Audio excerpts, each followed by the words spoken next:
Hello friends. So today we are going to discuss factors that one should consider when applying for a credit card. Now, credit card in India is known to be very less used because the youth are very conservative over it as compared to US and other Western countries. This is a good thing, yes. However, we should not forget that a credit card can also be very beneficial if it is used in the right way. Okay, so today uh, I'm going to tell you how I analyzed the decision to go ahead with a credit card for my own sake. Okay, and what factors importantly I considered before applying for a credit card. You guys may not know me that well, but uh, in background I will say that I'm from a finance background, and I'm very I would say I'm conservative in terms of taking on a debt unnecessarily. So I always plan and think accordingly when I'm borrowing money, if I'm borrowing money at all. So coming back to credit cards, now see, basically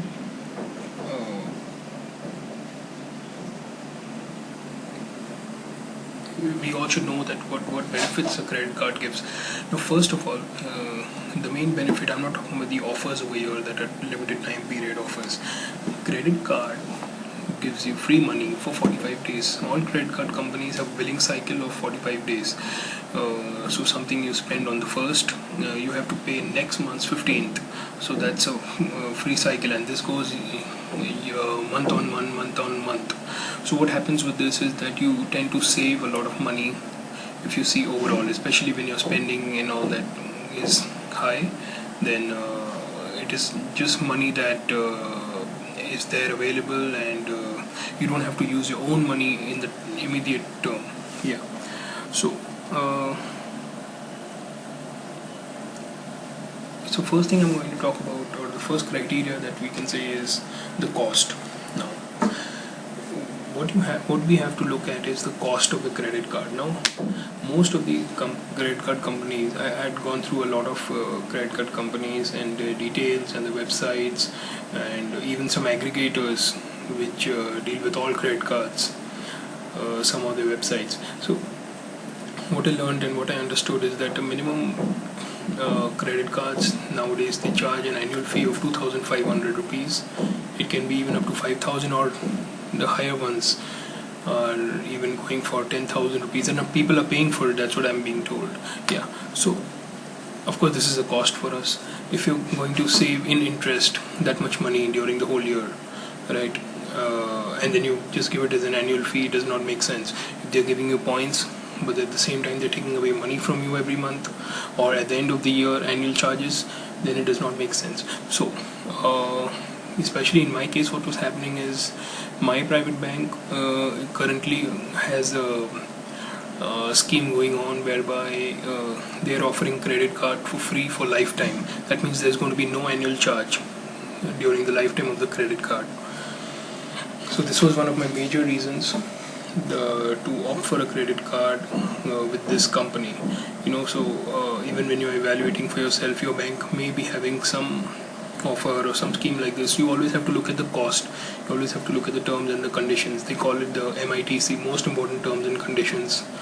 That's what it is known as in banks. So you have to look at what costs you will incur, and if there is a delayed payment, then what will be the charges and all that. Now, to take benefit of a credit card, the first and most important thing is that you should remember that you should use it like a charge card.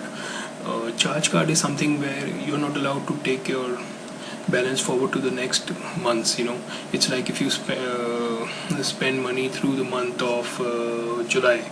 Okay, at the end of July, or maybe it'll roll over to the next month, August 15th is your, say 15th August is your billing cycle.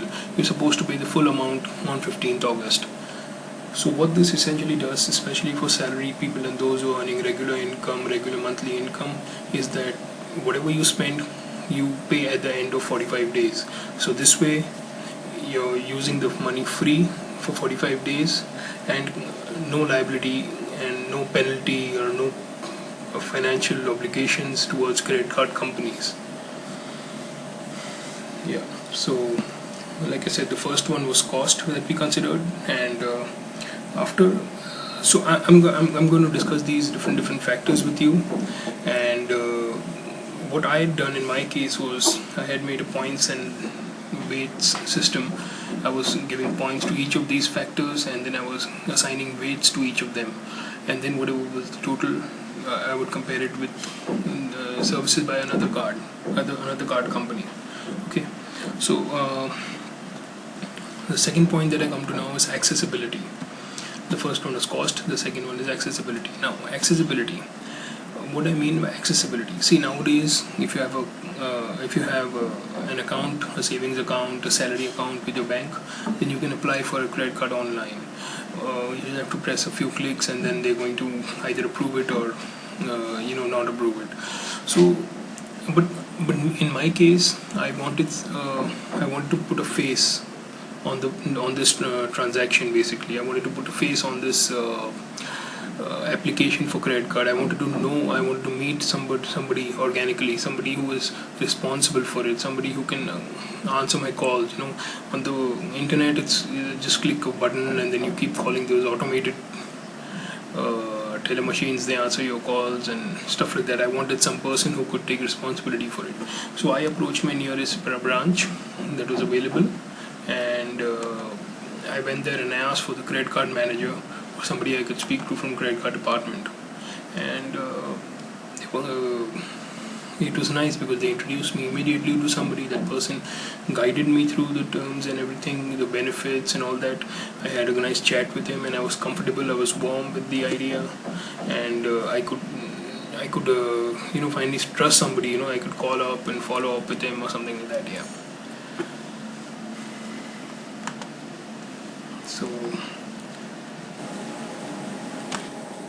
So friends, the third point that I want to talk about is after accessibility and cost of cause is a demarcation or a separate account. Now, what I mean by a demarcation, what I mean is that unless you have compelling reasons to do so, do not apply for a credit card in the same bank in which you're receiving your salary or other income. Now, what is the reason for this? The reason is, I'll tell you through a story. One of my colleagues, a couple of years back, this incident happened. One of my colleagues, he was in debt. He had 2 or 3 credit cards on him, and then he had used his credit cards. He had maxed out on them and could not pay. His salary could not pay that debt off for a few months, and then of course the bank then approached the recovery agent.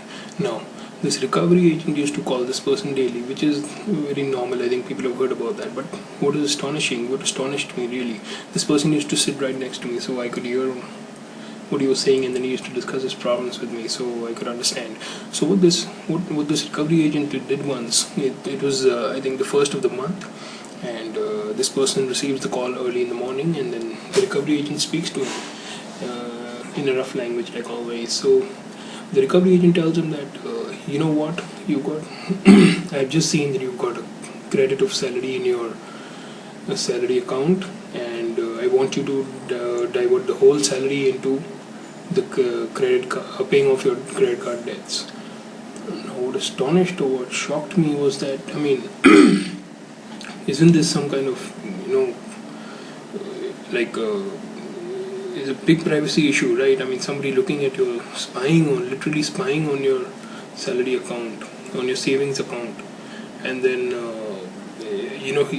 before you come to know about your salary, somebody else coming to know, or before you come to know about some income has been received, somebody else come to know. It's very creepy, it's really it really makes me uncomfortable thinking of that way. So, but then nowadays you see these banks, they have separate private companies, and then they're all subsidiary of a group company. So because of this reason, I feel, to keep a clear demarcation, one should go for a new bank or a new relationship, basically, or a new group for their credit cards, to avoid this privacy issue cropping up in the middle. Yeah, so that is about it. And then the another fourth point that I'm talking about is offers now. Yeah, you have these banks. You go to any website for booking your movie ticket, or you just browsing on the internet, you find these ads where credit card companies are offering you free movie tickets every month, every quarter, depending on your minimum spends, or just it could be a part of the offer. There are a lot of these are ways to entice the customer, to lure the customer. You have to see what the offers may be good. Yes, that's okay. You have to see the cost again. You have to see that if they're giving you 12 movie tickets in a year, and then at the end of the year the annual fee is so high, that it does not justify. It does not make sense to go for such a credit card. You'd rather go and buy the movie tickets on your own. So you always have to see the offers. Another thing that you have to see in offers is that is it long term or short term.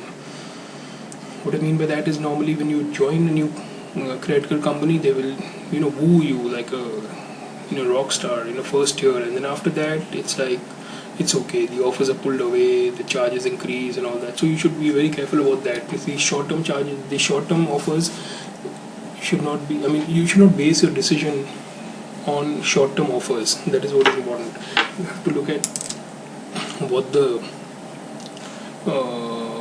numbers are going to be, or what the costs are going to be over the years. Yeah, the short-term offers are just fly by the night. You should really not pay much attention to them. Yeah. Now, after this we have one more last point that I would like to discuss. But the last point I'm discussing because I want to create an impact. It's a very important point, and it talks about ceiling limit on your credit card. Now, if you want to be debt free, if you don't like loans, if you want to be debt free or anything, it is difficult for such a person to get a credit card. But then, if at the same time, if you want to enjoy the advantages, then you have to have a credit card, right? If you want the advantages of raw rewards, if you want the advantage of free money for the whole month and everything, so how do you not leverage yourself too much, or how do you not put yourself in too much of a debt trap? The answer is simple. This worked for me, it could work for you as well. You have to run the numbers. That as simple as that. You have to see what your monthly gross income is. From that, what your outgo is. Yeah. So in my case, I would say my salary is the income, and then my outgo is the monthly rent. So after paying off my monthly rent, whatever is the balance left, that is anyway the amount that I'm going to be able to spend during the year, or during the month, if I was just having a debit card, right? So treat your credit card like that.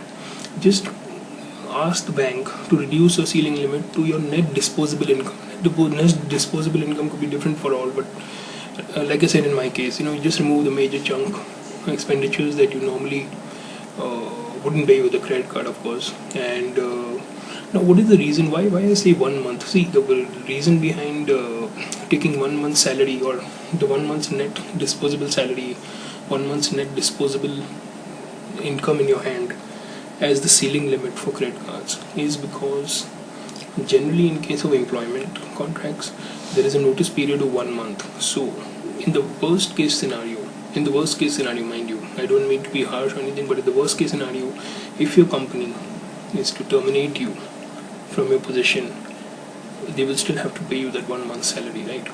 So you have to just for a second think that it's the worst scenario and you're going through it, and then they're just going to do what they're going to do with the company. You will still have, because of the decision you made back then, you will still have that much money with you because of the contract. The 1 month notice period, that much money they're going to keep with you. They're going to give you at the end of your last day, basically. Yeah. So that money you can use to pay off your credit card debts, right? So this way, you see, like even somebody who has a rental income every month, and he wants to he wants a credit card and everything, he should look at the income, and then he should look at his expenses, or the major expense, and then whatever the net disposable income, that can be the ceiling limit. Basically, that is the limit that you will not. This will ensure just one thing. This will ensure that you will never overspend on a credit card, which the credit card companies do not want, by the way. They want you to overspend. they want you to default on your monthly payments, so that they pay them hefty charges in the form of penalty, in the form of interest at very high percentages. Yeah, so I think these are all the 5 points that I wanted to discuss, and you see there are advantages to everything and there are disadvantages to everything. So I really want you to take the advantages while just keeping aside the disadvantages. And one thing, it's very simple. It's like if you can cover your bottom, if you can cover your bottom side, even in stock market it is used. If you can cover your downside well, then there's only upward movement to be at. There's only upward movement. There's only upward you can go. So it's like you're prepared yourself for the worst scenario, and then there's only rewards, and then your movie tickets or whatever offers that the credit card company want to give to you. You can just enjoy these things. Yeah. And in a general sense, not only about credit card, just generally speaking in life, you should always, when you're thinking, you should always think with a pen. That's what intelligent people do. That's what smart people do. You should always record your thoughts in pen, in on paper, and you should always analyze your big purchase decisions and see. You should evaluate the different options and then only make a informed decision. So the idea here, which I apply for credit cards, you can also apply for anything else. Maybe we're purchasing a new car or something. You can apply that. You can compare. You can put points to each factor. First of all, you have to see the important factors. What are the factors that are important to you? Always cost has to be one, of course. And then you can just give some points out of 100 to each of these factors. And then the second column should be the weights. How much weight do you assign to that particular factor? And then the third column is, of course, the product of the first two columns. So this is how you analyze basically your decisions. And then once you make these kind of decisions, it's always going to be a plus point for you. It's always going to be a gain for you.